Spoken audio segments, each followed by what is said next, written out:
This is the TSG Multimedia Podcast for January of 2024. We're sponsored this month by Podomatic and the TSG Train Crew on Patreon. Thank you very much. Happy New Year! I'm John, and this month we're celebrating our 14th year of continuous podcasting. I started this program as an audio-only podcast in January of 2010. It transformed over the years, first into a shorter how-to style video show, then into an interview show, and eventually into what we have now, which is a monthly magazine blog style with elements of all of the above. Produced to keep you up to date with what's been going on around here, so you know what to expect in terms of content over the coming months. I like to think one of the cool things about it is that you never know what to expect, but you know it'll be worthwhile whatever it is. January has become our year in review month over the past few years, and this time is no different. In this show, I'll go over 2023 in review, including tons of prototype and model railroad topics and events like layout tour shoots, op sessions, the YouTube meet and greet that included a tour of the Union Pacific steam shops, and of course the ongoing work on Southern Pacific 260 number 1744 out in Niles Canyon. You'll also get some ideas about not only the kind of content that's coming, but also a few changes that'll be happening this year. So let's get into our time machine and jump all the way back to a year ago. So last January, we had a chance to document the San Ramon Valley Branch portable N-scale layout at an exhibit in Concord, California. This layout represents a lot of rich local history and is very much worth experiencing either on the layout tour video right here on the channel or in person if you're lucky enough to be in the area when it's on display. I also went to Niles Canyon to document restoration work being done on the frame of the 1744 that I just mentioned a minute ago, and at the end of the month, we went to operate on Glenn Sutherland's Sierra 1923 layout for the first time. This was worth mentioning because ever since I had a chance to document the layout, I'd wanted to participate in an op session there, and I'm happy to report that it did not disappoint in any way. Early February was highlighted by the Layout Design and Operations Weekend. Once again, I helped with the virtual side of this production. I think it's important to continue the pursuit of hybrid events because a lot of people who would normally attend in person can't do that anymore. Moreover, it's a great way to bring new people on board if they can attend virtually now and then come in person next time. February also marked the completion of my N-scale long-distance Amtrak train. That was a fun project where I added DCC and sound into two P42 DC locomotives and then lit up all the coaches, including lighting up the marker lights on the rear of the train in a way that I've never seen done before. If you're building a similar train in HO or N-scale, this series is worth a look. In March, we went back to Niles Canyon to document the first day of steam operation for the season. It was particularly memorable because we were right in the middle of a series of huge rainstorms, the likes of which we haven't seen in this area in decades. But the train ended up completely full despite the challenging weather. We also documented the train layout of Tom Davis, who does 3-rail O-scale modeling, and the most interesting part of Tom's layout is that it includes a lot of custom scratch building, and that's something you don't see often in 3-rail O. Definitely worth checking that one out if you missed it. March also marked the beginning of the battery conversion of a garden scale climax I have. This multi-part series has been trickling out on the channel recently and could be very helpful to anyone who's considering dead rail operation, really in any scale. March and April were connected by a trip to Colorado where we visited the Royal Gorge Railroad and then covered the Rocky Mountain Train Show live for both days in their entirety. This was particularly challenging because I had to create a way to live stream for hours on end using a combination of a computer, 2 phones, and a pro camera. I came up with a solution that worked out quite well and was able to pull it off. And of course, it was a train show, so there were a lot of manufacturers showing off their wares, as well as a ton of friends to be made. Later that month, we volunteered at our regional NMRA convention to produce the virtual portion of that event. In May, I entered the N-Scale long-distance Amtrak train that I just talked about into the SBHRS model contest and won 3rd place. I'm guessing there were only 3 entries, so I'm not tooting my own horn here, but it did mark the first ever model contest that I've taken part in. Work also continued on the Garden Scale Climax project, with the goal of running the model at the Fern Creek and Western Garden Railroad eventually when it got done. I mention that because of something else that would end up happening later in 2023. The biggest highlight from May was our trip back to Colorado for the YouTube meet and greet. This was a gathering of people from all over North America to do 3 days of train-related activities. This was a great example of meeting people we'd only known virtually, only to find out that they're just as great in person as we expected, maybe even better. A big shout out to Michelle Kempema for doing a huge amount of the planning for that event and graciously hosting us once again. At the conclusion of that event, Sydney and I were able to visit John Parker to document his awesome BNSF HO scale layout. That layout tour alone was worth the trip, and you can see it here on the channel. I went to Salt Lake City in early June to visit my friend Alvin, and while I was there, we chased some trains and recorded 3 layout tour videos that were delayed for a couple of years due to the pandemic. It was a great opportunity to make some new friends and visit some old ones, and I want to take a second to thank my Shakalaka bro Alvin for helping out with the productions, arranging a visit to the UTA shops, and hanging out. Sadly, it was also in June that we learned of the passing of our friend and TSG train crew member Eric Child. This is important because Eric owned the property where the Fern Creek and Western was built. If you've been following this channel, you know how big a part the Fern Creek and Western has played here. It has its own playlist with probably at least a dozen videos on it. The National Garden Scale Convention was held in our area in early July, and it was all hands on deck to get the Fern Creek and Western ready for it. Not only was there an open house, but there was also an op session held for convention attendees. In mid-July, we traveled to Southern California to document 2 layouts, the one at the Santa Susana Depot and Gary Siegel's L&N layout. It was kind of a homecoming for me because I was able to go see the house in Simi Valley where I lived for the first 5 years of my life. The people from the Model Railroad Club were awesome to work with, some of them for both layout shoots. And we also documented the museum side of the Santa Susana Depot, which has a full recreation of a station agent's office and living quarters upstairs. I'd be remiss if I didn't mention another highlight of that trip that had nothing to do with trains at all. We got to hike with my friend James Carey, who's a bit of an expert when it comes to native bee species. That was another example of meeting someone I had only known on social media and finding out that they're just as great in person as they are online. In early August, I went to Niles Canyon to document the ring of fire being used to put the new tires onto the wheel sets of 1744. That was especially cool. I mean, how often do you get to see that? August was rounded out with a video shoot at the San Benito Southern Garden Railroad. In September, we attended Rail Fair at Ardenwood Historic Farm in Fremont. This is an annual event that goes on over the long Labor Day weekend. That same week, my friend Robin had me over to his place to make a video showing off his N-Scale steeple cab project. Robin does a lot of what I call things you don't see every day, and this one is right up with Robin's other N-Scale projects that we've shared over the past few years.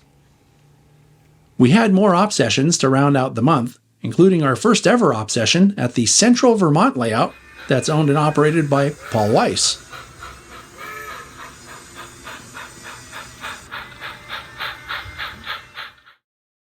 October was a bittersweet time, as the last 3 official events that would close out the Fern Creek and Western, at least as far as the public was concerned, would take place. I documented all 3, starting with the op session that came out last weekend. The final two events from the Fern Creek and Western will come out this month and next month, respectively, culminating in March with a huge send-off on the channel here, which will consist of the Ultimate Layout Tour and a live show dedicated to Eric and the Fern Creek and Western's 9-year run. They did some pretty amazing things there over the years, and I think that deserves to be highlighted. In November, we started what I call the slow season, with just a couple open house events to attend. It's always around this time of year that I hunker down and start editing a ton of the content that was shot over the busy season, which leads us to December. I was honored to have Tony Cook and Jennifer Howell on for December's Talking Trains show on the 20th. Tony was kind enough to share some of the history behind train sets, which led to some interesting discussion about how train sets can be instrumental in cultivating an interest in model railroading in people of all ages. A definite worthwhile watch if you missed us live. Hi, so this is one of the few model railroad related things I'm doing this month. Having an op session at the R&D Railroad. That's Dave Loveless's railroad. I've been here before. I've talked about it a lot here on the podcast. R&D is not research and development. It's rawhide and duct tape.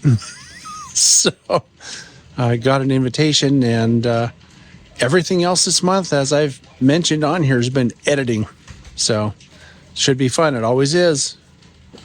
Something I didn't mention earlier is that I've brought James with me today. Do you remember James from the Silicon Valley Lines? And he's never operated here, so I asked Dave if he could come operate. I'm sure there's always. Dave has very low standards. I mean, he lets me come here, so he's like, "Yeah, bring James. That's all right." To be clear to me, don't break anything. That's basically what he told me. So I think that's easy enough.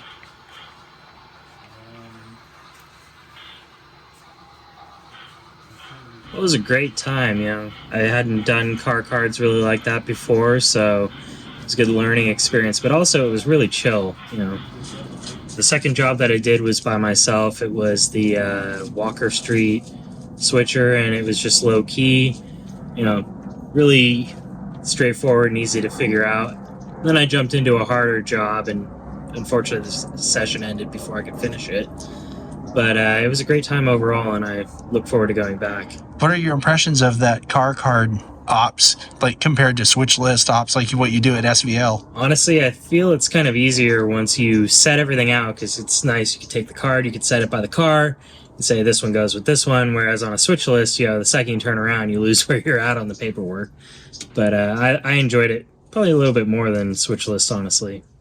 A little bit of a learning curve, but overall, I felt it was better. Cool. Huge thanks to our buddy Dave Loveless, too, for having us out again. I appreciated it. On December 25th, I joined our friend Sparky briefly on his annual live Christmas stream to support the stream and also to give away some DVDs. This has become a very worthwhile tradition. Thanks so much for giving people a place to hang out, Dave. It means a lot to the community, and it also means a lot to me. I keep getting questions of what's happening at the Fern Creek and Western, and this is where we met. This is the first time I've been here that it has been in this kind of a state, and I asked these guys if they wanted to talk about what's going on here, because that's the question I keep getting asked. So I guess if you want to give them an update, the viewers, and let them know what's going on there, because this is all going to be gone soon. Yep. Well, so I've been back in Oregon dealing with running trains at my railroad, real railroad, for a while now, but now I'm finally back home. And with all the events completed that many of you are going to see in upcoming videos, it's finally time to, as Paul says, pull the Band-Aid and start packing the railroad up. As we started just after Christmas, and we are now almost done with packing up all the cars. About half the locomotives are packed up. Then we'll do buildings, and after that, the track comes up. And by the time this airs, which will be January 6th, the railroad will be in transit to its storage location. So basically, we have from today just over a week to completely dismantle the rest of the railroad. and there's been a lot of progress. One of the first things you notice when you walk into what used to be Coon Gulch, or I guess it still is for now. It is. Which is the staging area in the garage, which we're standing in, and the workshop, is that all the rolling stock is gone. And it's a lot of rolling stock. Where did you put it? Oh, well, what has boxes are back in their box, but some of the equipment does not have boxes, so we're putting them in very high-strength storage bins and properly packaging them with bubble wrap and all sorts of other cushioning to keep them safe. We don't want to put it away with 5 years of dust, which most of the cars have accumulated on them. So kind of we'll start with just spraying them off with some air, which gets a lot of the cobwebs and stuff that have grown from sitting underneath in our storage area, and getting a lot of the surface dust off. And then a lot of the cars have mud spots and things of that order. So we've been taking a damp towel and getting rid of all those mud spots that we don't want to sit there the whole time. And any dust that doesn't come off with the air, we'll get with this too. And we just want to put them away in a fashion where they're not completely dirty. And then it goes and gets sent off to Lauren and Trevor, and they look over the cars and make note of anything that might be broken or missing. And we add that to the spreadsheet. So next time when the cars come out of storage, we'll know what to fix on them. We started off by highlighting all of them, and as we checked it out, figured out what was wrong with it, we would unhighlight it, add all the things that we need to work on, and then note whether or not it had its original box or if it's in one of the bins. And if it's in a bin, we're going to say what bin it is. What you're seeing here, I would say, represents about somewhere in the neighborhood of 2/3 of the rolling stock we have. We've been going through and labeling them with what car is in it. So if it was a box car that was just painted unlettered, it now says Fern Creek and Western 417 or something to that effect. We've had help from Paul and Dan and Weiss and all sorts of other people here, my dad, who've all been helping to get this done quickly. And it's actually incredible, sad in a way, but incredible to think of how, 9, almost 10 years of work can come down in basically a week and a half. It's almost kind of eerie how empty it all looks. And what's even stranger is to think of it's all going to be gone in a week. All the track will be gone, everything. And this yard will never look like it did again. It's kind of sad, really. But at the same time, I'm also really excited about what the future will be for this railroad when it eventually gets resurrected somewhere. Signing off from the Fern Creek and Western.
We were in Santa Cruz to rekindle a tradition we started prior to the pandemic, getting together to watch the Holiday Lights train that Roaring Camp operates out of the Santa Cruz Beach Boardwalk during the holidays.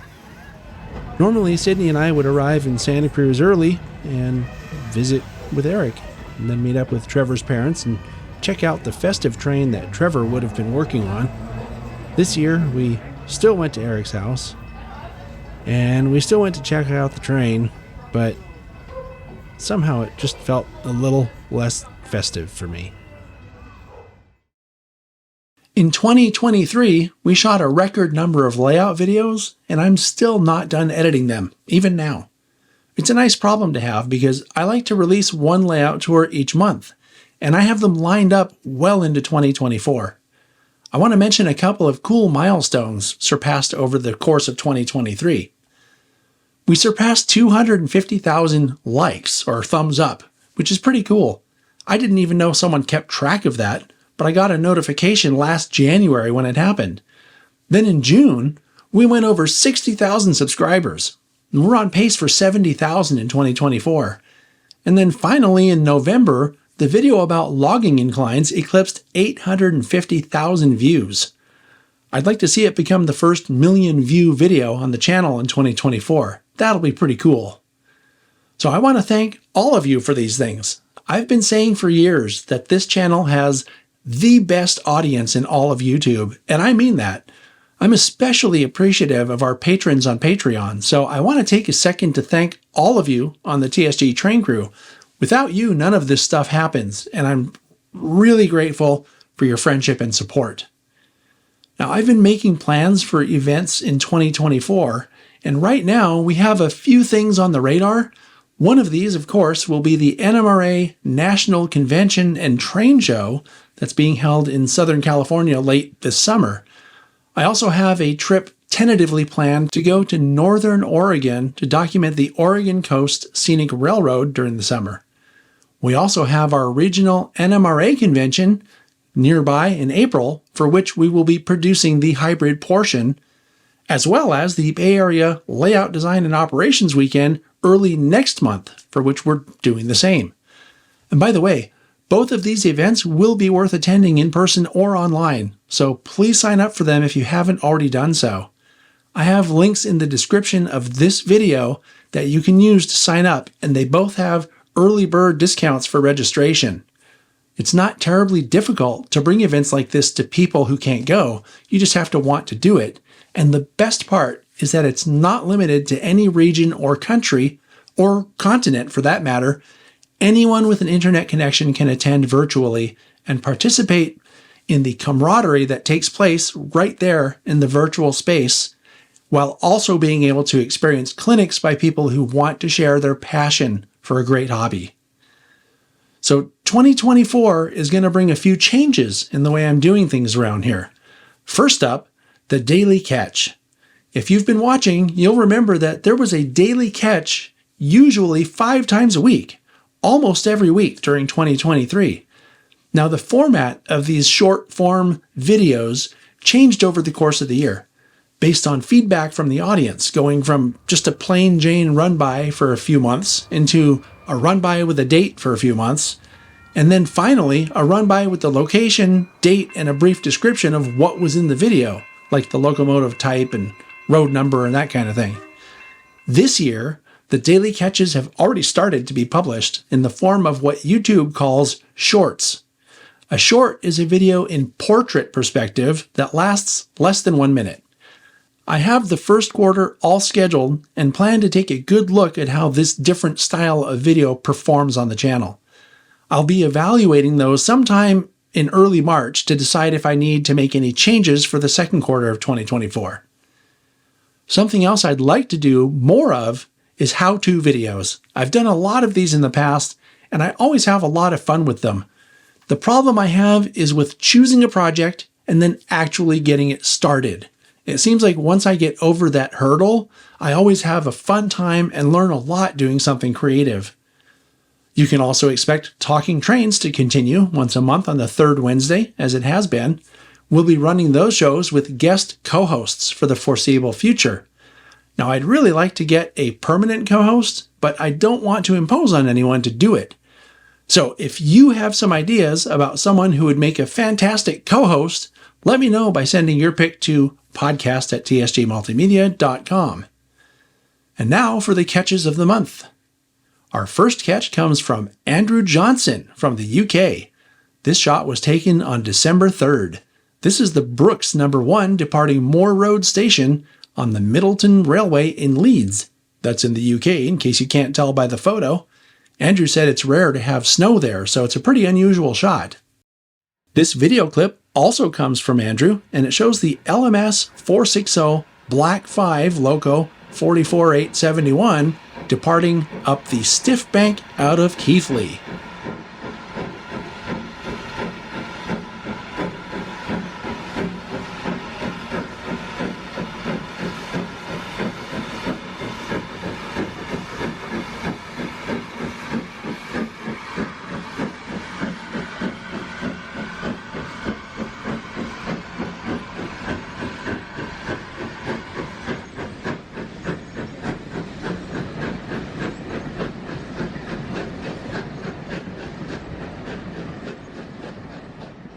And now a shot from John Crisanti. This is a pair of Montana RailLink EMD SD70 ACEs powering the ML train out of Big Timber on June 24th, 2022, with the crazy mountains providing the background.